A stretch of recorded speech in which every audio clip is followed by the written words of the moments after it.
afternoon. Revenge will not bring back the dead. That man raped and killed your family member. But would it not feel even a little better if that man never saw daylight again, never had contact with his family, and still lived to feel the pain and suffering of his wrongdoings? So, good afternoon again. My name is Takara, and I will be talking to you about how the death penalty should be legal in Ohio. In this speech, I will be discussing the cons to the death penalty and uncovering the truth about what it does to criminals.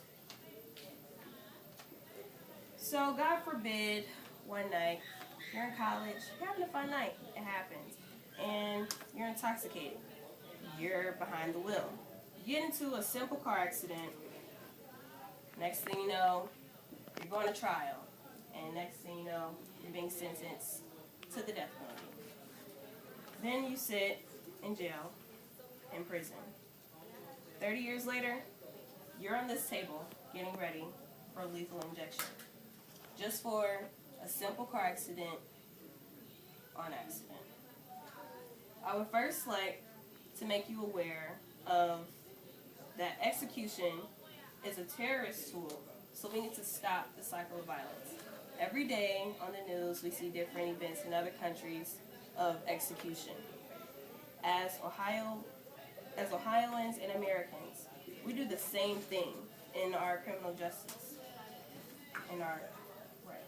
So, I feel like we should not have to look at the news and then look in our own hometown and see the same thing.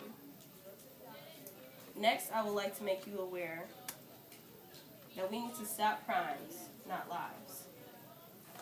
Every day as well, or every other day, we see a big mass shooting somewhere in America. Not Ohio yet, recently, but why would we want that soon? So therefore, if we made stricter laws, specifically gun laws, it would deter the amount of crimes. So therefore, we wouldn't have to have the death penalty to have to kill off those criminals.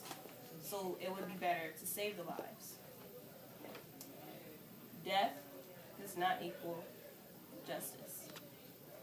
Just because we put that person in prison and then say, hey, that man should die because he killed my cousin. No, because at the end of the day, your cousin isn't going to come back. What justice do you get from that? You should essentially want that person to have to sit and think about what they did to your family member. To sit and think, wow, I made a mistake.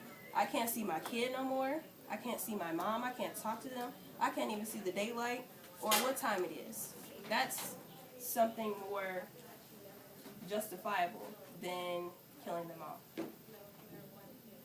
And actually, did you know African Americans make up 42% of death row inmates, but represent only 13% of the general population? So the general population, as in all of us together, 13%.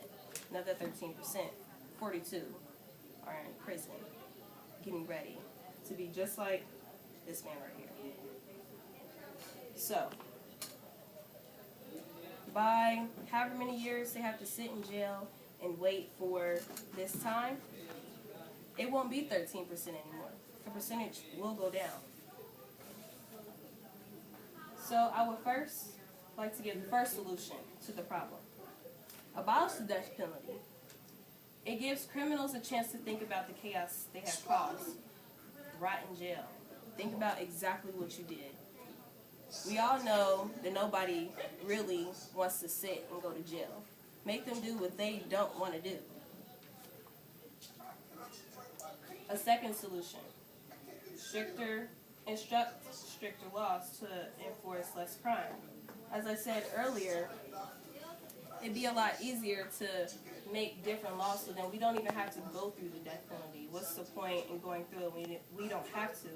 There are different laws to prevent it. For example, in a courtroom, when the judge has to sentence the criminal to whatever time, there's a specific time limit they have to give you. So, if we didn't even have the death penalty, wouldn't be an option. They would have to sit for their consecutive 100 years, 100 plus 24 years. So, all in all, we need to stop executing humans for other human mistakes, also known as our laws. And for my call to action, abolish the death penalty and make criminals spend their time with no societal connections.